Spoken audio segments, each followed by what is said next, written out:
Shalom Bapak Ibu, saudara-saudara. Saya senang bisa lagi ketemu dengan Bapak dan Ibu lewat Zoom ini, bukan Zoom, lewat YouTube ini. Dan kita bisa bersama-sama melihat dan belajar dari kitab Keluaran. Dalam seri eksposisi ini, kita akan belajar dari Keluaran pasal 9. Mari kita berdoa sebelumnya. Bapa kami bersyukur karena ada kesempatan lagi untuk belajar dari firman Tuhan. Firman Tuhan ini benar, kebenaran, dan lampu untuk kaki kami. Tolong kami untuk menerapkan. Saya minta Roh Kudus untuk menguatkan hamba-Mu supaya firman Tuhan boleh disampaikan dengan jelas. Dan kami semua bisa dengar dengan hati yang terbuka. Kami berdoa dalam nama Yesus Kristus. Amin. Bapak Ibu, pada bulan Maret dan April tahun ini, saya dan istri saya Ibu Laura sering sekali naik pesawat. Karena kami harus mengunjungi teman-teman misi di beberapa pulau di Indonesia. Dan setiap kali mau naik pesawat, hanya satu gerbang boleh dipakai. Satu gerbang aja, satu pintu untuk pesawat itu. Itu sama untuk semua orang. Baik orang kaya maupun kurang mampu, baik orang bisnis maupun orang petani, baik orang berpendidikan maupun orang yang kurang berpendidikan, baik orang VIP maupun orang biasa. Semua harus wajib naik pesawat dari satu gerbang, satu pintu yang sama. Tidak ada perkecualian. Pilot pun harus naik pesawat itu lewat satu pintu atau satu gerbang. Sama dalam keselamatan kita. Hanya ada satu pintu. Siapa itu? Yesus Kristus. Jika kita mau masuk surga, hanya satu pintu saja. Yesus Kristus. Tidak ada pilihan lain. Yesaya pasal 43 ayat 11 mengatakan, Akulah Tuhan, dan tidak ada juru selamat selain daripadaku. Hanya Allah kita mampu menyelamatkan. Dia membuktikan ini dengan salib Yesus Kristus. Yesus menjadi juru selamat kita di atas salibnya dan di luar kuburannya. Kisah Para Rasul pasal 4 ayat 12. Petrus berkhotbah. Dan keselamatan tidak ada di dalam siapapun juga selain di dalam Dia, maksudnya Yesus. Sebab di bawah kolong langit ini tidak ada nama lain yang diberikan kepada manusia yang olehnya kita dapat keselamatan atau dapat diselamatkan. Hanya Yesus. Keunikan Allah dalam keselamatan kita muncul sebagai satu tema dalam Keluaran pasal 9 ayat 1 sampai 35. Kita akan membaca tentang 3 tula lagi. Dan 3 tula ini yang semakin parah membuktikan kesia-siaan dewa-dewi orang Mesir untuk menyelamatkan orang, untuk membantu mereka. Dan keunikan Allah sebagai satu-satunya Allah di dalam alam semesta dan satu-satunya juru selamat. Inilah tema untuk khotbah ini, yaitu keunikan Allah dalam alam semesta. Keunikan Allah kita dalam alam semesta. Dialah sang pencipta. Dialah sang juru selamat. Mari kita melihat teks ini dalam Keluaran pasal 9 dan belajar dari prinsip-prinsip yang muncul tentang karakter dan kedaulatan Allah. Keluaran pasal 9 Saya akan membaca. Kalau Bapak Ibu punya Alkitab yang ditulis seperti ini, buku, tolong ikut saya. Kalau dalam HP, ikut juga. Keluaran pasal 9 ayat 1. Berfirmanlah Tuhan kepada Musa, pergilah menghadap Firaun dan berbicaralah kepadanya. Beginilah firman Tuhan, Allah orang Ibrani, biarkanlah umatku pergi, supaya mereka beribadah kepadaku.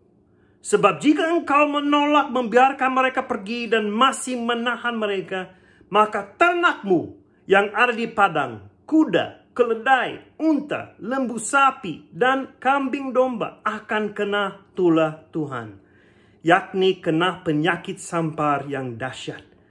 Dan Tuhan akan membuat perbedaan antara ternak orang Israel dan ternak orang Mesir, sehingga tidak ada yang akan mati seekor pun dari segala ternak orang Israel. Selanjutnya Tuhan menentukan waktunya. Firman-Nya, besoklah Tuhan akan melakukan hal itu di negeri ini. Dan Tuhan melakukan hal itu keesokan harinya. Segala ternak orang Mesir itu mati, tetapi dari ternak orang Israel tidak ada seekor pun yang mati. Lalu Firaun menyuruh orang ke sana, dan sesungguhnya lah dari ternak orang Israel tidak ada seekor pun yang mati. Tetapi Firaun tetap berkeras hati dan tidak mau membiarkan bangsa itu pergi. Berfirman, ayat yang ke-8, berfirmanlah Tuhan kepada Musa dan Harun, ambillah jelaga dari dapur peleburan serangkup penuh, dan Musa harus menghamburkannya ke udara di depan mata Firaun.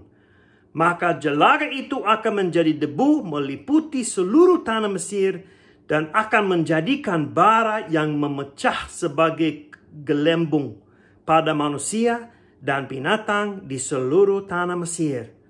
Lalu mereka mengambil jelaga dari dapur peleburan dan berdiri di depan Firaun. Kemudian Musa menghamburkannya ke udara, maka terjadilah bara yang memecah sebagai gelembung pada manusia dan binatang.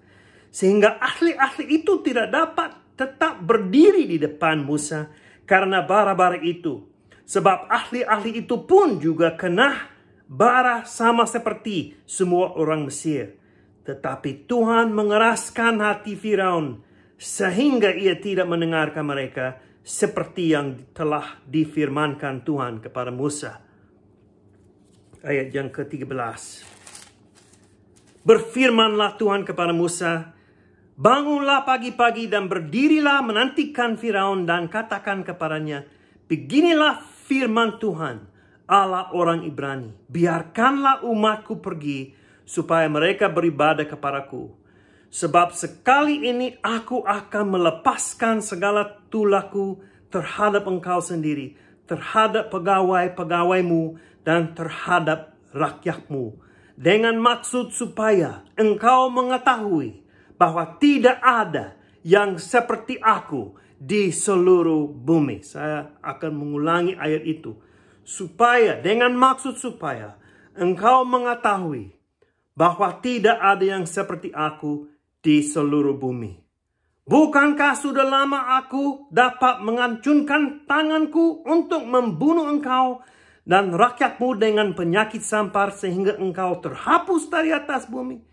Akan tetapi inilah sebabnya aku membiarkan engkau hidup, yakni supaya memperlihatkan kepadamu kekuatanku dan supaya namaku dimasyhurkan di seluruh bumi. Engkau masih selalu menghalangi umatku sehingga engkau tidak membiarkan mereka pergi. Sesungguhnya besok kira-kira waktu ini aku akan menurunkan hujan es yang sangat dahsyat seperti yang belum pernah terjadi di Mesir sejak Mesir dijadikan sampai sekarang ini. Oleh sebab itu, ternakmu dan segala yang kau punyai di padang suruhlah dibawa ke tempat yang aman. Semua dan orang dan segala hewan yang ada di padang dan tidak pulang berkumpul ke rumah akan ditimpa oleh hujan es itu sehingga mati. Maka siapa di antara para pegawai Firaun yang takut kepada firman Tuhan, menyuruh hamba-hambanya serta ternaknya lari ke rumah. Tetapi siapa yang tidak mengindahkan firman Tuhan, meninggalkan hamba-hambanya serta ternaknya di padang. Berfirmanlah Tuhan kepada Musa, ulurkanlah tanganmu ke langit, supaya hujan es turun di seluruh tanah Mesir, menimpa manusia dan binatang, dan menimpa tumbuh-tumbuhan di padang di tanah Mesir. Lalu Musa mengulurkan tongkatnya ke langit. Maka Tuhan mengadakan guru dan hujan es, dan api pun yang menyambar ke bumi. Dan Tuhan menurunkan hujan es meliputi tanah Mesir. Dan turunlah hujan es beserta api yang berkilat-kilat di tengah-tengah hujan es itu. Terlalu dahsyat. Seperti yang belum pernah terjadi di seluruh negeri orang Mesir sejak mereka menjadi suatu bangsa.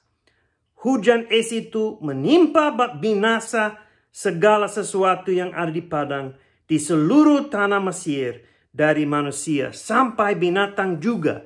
Segala tumbuh-tumbuhan di padang ditimpa binasa oleh hujan es itu, dan segala pohon di padang ditumbangkannya. Hanya di tanah Goshen, tempat kediaman orang Israel, tidak ada turun hujan es. Lalu Firaun menyuruh memanggil Musa dan Harun serta berkata kepada mereka, aku telah berdosa sekali ini. Tuhan itu yang benar, tetapi aku dan rakyatkulah yang bersalah. Berdoalah kepada Tuhan. Guru yang dahsyat, sangat dahsyat, dan hujan es itu sudah cukup. Maka aku akan membiarkan kamu pergi. Tidak usah kamu tinggal lebih lama lagi. Dan berkatalah Musa kepadanya, sekeluar aku dari kota ini, aku akan mengembangkan tanganku kepada Tuhan. Guru akan berhenti dan hujan es tidak akan turun lagi, supaya engkau mengetahui bahwa bumi adalah milik Tuhan. Tetapi tentang engkau dan para pegawaimu, aku tahu bahwa kamu belum takut kepada Tuhan Allah. Tanaman rami dan jelai telah tertimpa binasa, sebab jelai itu sedang berbulir dan rami itu sedang berbunga.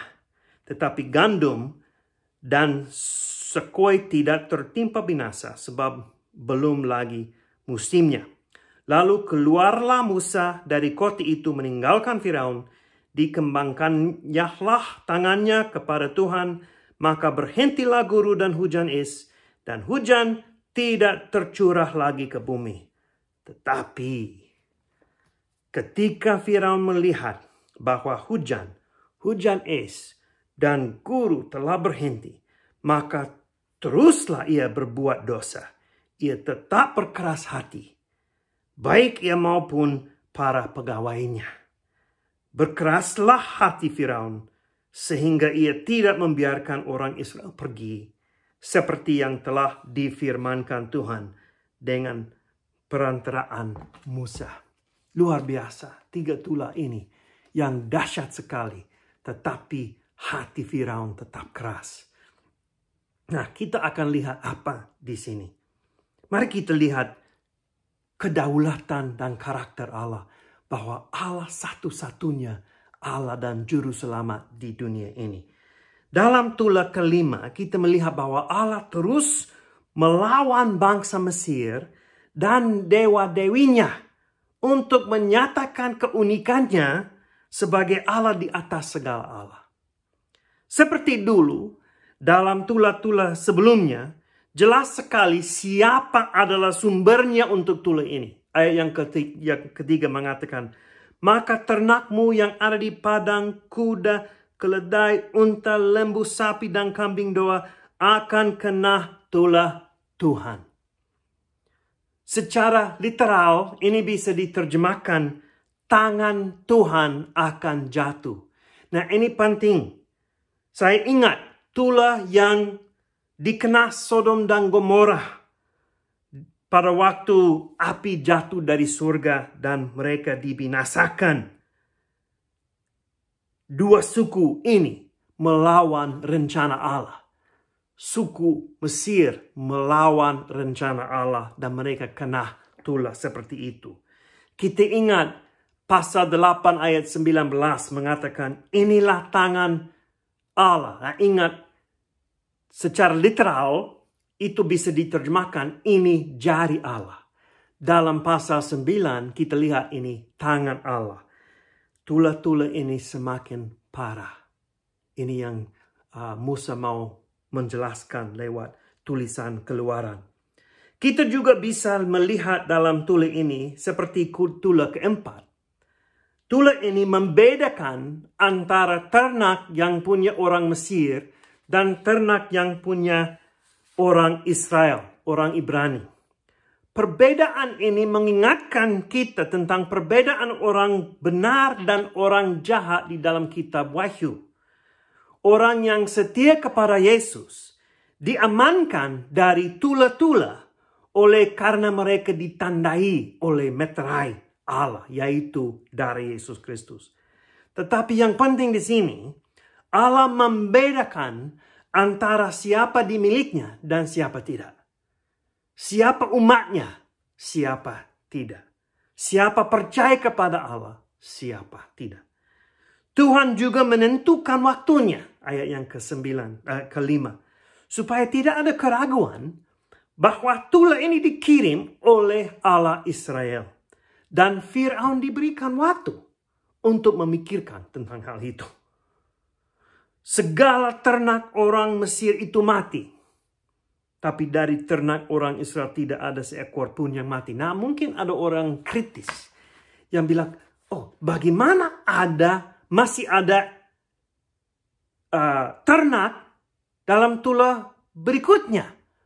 Sebenarnya firman Tuhan tidak benar, tetapi ini kebodohan terhadap penafsiran, karena cara bahasa Ibrani mereka mengatakan semua itu hiperbola untuk banyak sekali. Ini biasa untuk bahasa Ibrani, berarti banyak sekali. Seperti seorang anak yang bilang, oh, saya makan 1 ton nasi goreng. Pasti dia tidak makan 1 ton. Tetapi dia makan banyak. Nah, ini satu cara bahasa Ibrani untuk mengatakan bahwa banyak sekali. Kita lihat sisanya akan kena tulah nanti. Tapi yang menarik di sini dan berkaitan dengan tema kita adalah Dewi Mesir Hathor. Hathor namanya.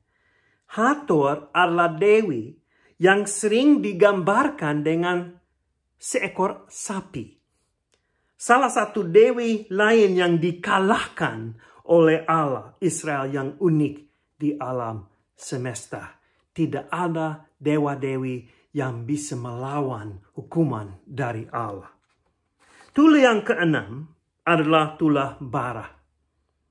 Musa dan Harun disuruh untuk mengambil jelaga dari dapur peleburan dan menghamburkannya ke udara di depan mata Firaun. Tidak ada trik atau magis, hanya satu hal yang visual, seperti suatu perumpamaan tentang apa yang akan diberikan oleh Tuhan, bara yang memecah sebagai gelombang.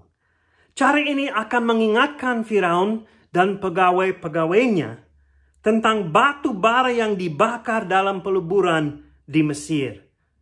Orang Israel sebagai budak-budak. Hukuman ini sesuai dengan tindakan yang jahat itu. Ahli-ahli Mesir kena bara-bara ini juga dan tidak mampu lagi melawan Musa dan Harun atau meniru tulah-tulah ini. Memang mereka tidak bisa berdiri di depan Musa karena bara-bara ini. Mereka dikalahkan. Pengantara untuk Fir'aun dikeluarkan. Dulu ada Musa, ada ahli-ahli Mesir, ada Fir'aun. Sekarang ahli-ahli Mesir dikeluarkan. Sekarang Musa, Fir'aun. Allah dan Firaun. Allah Musa mewakili Allah kepada Firaun. Jadi banyak kebahayaan, banyak bahaya yang akan dihadapi Firaun langsung. Seperti sebuah simbol yang semakin ketat pada lehernya. Dalam ayat ke-12 kita melihat satu contoh lagi tentang kedaulatan Allah dan tanggung jawab manusia. Tuhan mengeraskan hati Firaun sehingga ia tidak mendengarkan mereka. Seperti yang telah difirmankan Tuhan kepada Musa. Allah mengeraskan hati Firaun untuk tujuannya yang lebih tinggi. Untuk menyatakan keunikannya kepada seluruh dunia. Tapi juga kita tahu bahwa Firaun mengeraskan hatinya sendiri. Ada tanggung jawab Firaun dan kedaulatan Allah berjalan bersama-sama. Itulah yang ke-7 ayat 13 sampai 35. Tujuan lebih tinggi lagi. Suatu tema yang sering muncul dalam tula-tula kepada orang Mesir ini. Muncul lagi dalam ayat yang ke-14. Dengan maksud supaya engkau mengetahui bahwa tidak ada yang seperti aku di seluruh bumi. Dan ini menjadi tema khotbah ini. Tidak ada Allah seperti Allah kita. Betul? Apakah kita percaya itu? Tidak ada keselamatan selain dari Allah kita. Semua dewa-dewi di seluruh bumi ini tidak bisa dibandingkan dengan Allah. Pertanyaan saya, kenapa kita sering pergi ke Allah huruf kecil itu untuk membantu kita? Kita sudah punya Allah yang luar biasa. Kita sudah punya Allah yang unik, satu-satunya di alam semesta. Tidak ada sumber pertolongan lagi. Tidak ada sumber keselamatan lagi. Kita lihat ayat 15 dan 16. Allah dapat menghapus Firaun dan Mesir seperti itu. Tetapi inilah sebabnya aku membiarkan engkau hidup. Yakni supaya memperlihatkan kepadamu kekuatanku.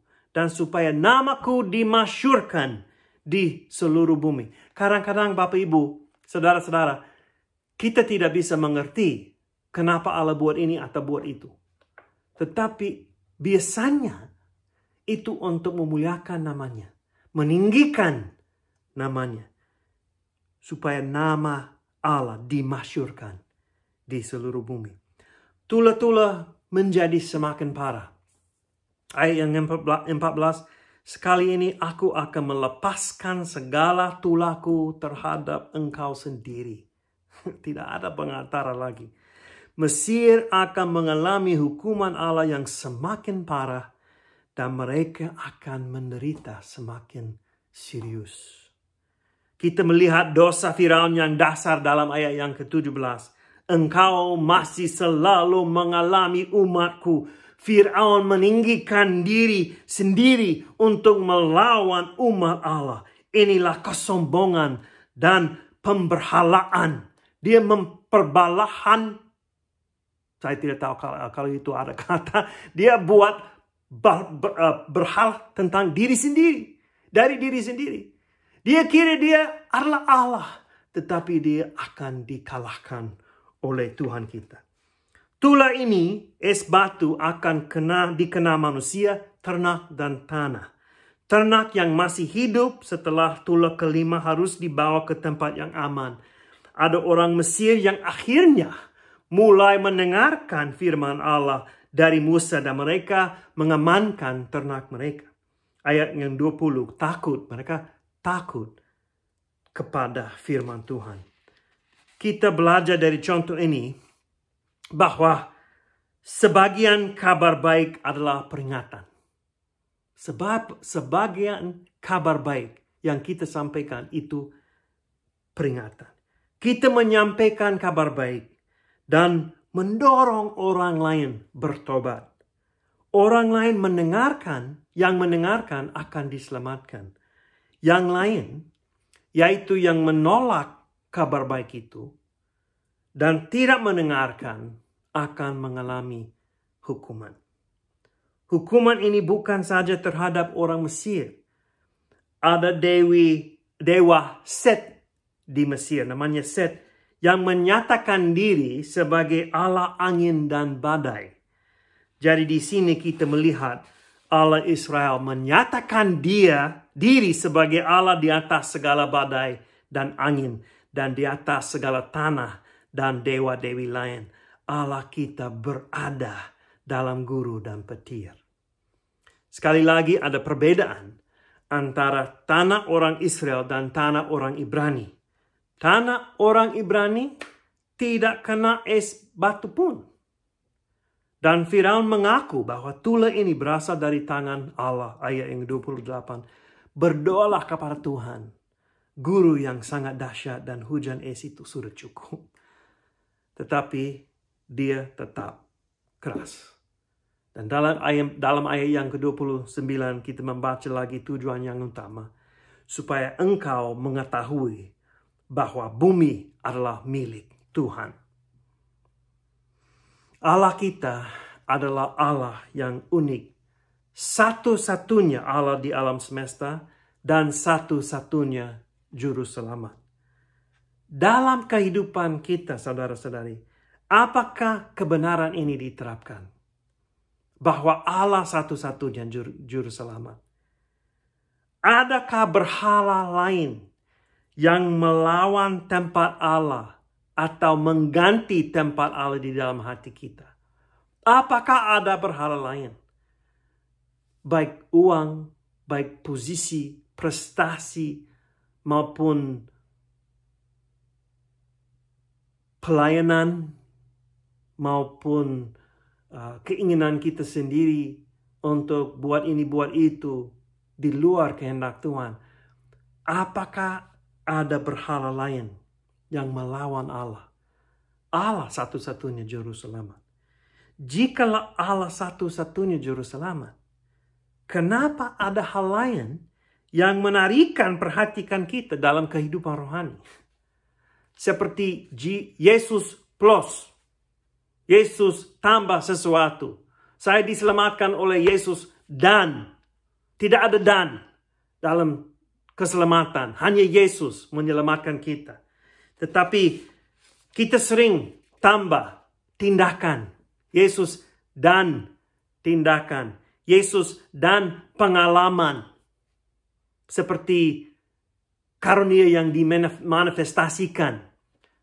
Beberapa minggu lalu ada 2 orang yang datang ke pintu saya di Amerika ini. Dan mereka bertanya, Bapak pergi ke gereja? Saya menjawab, ya, saya pergi ke gereja.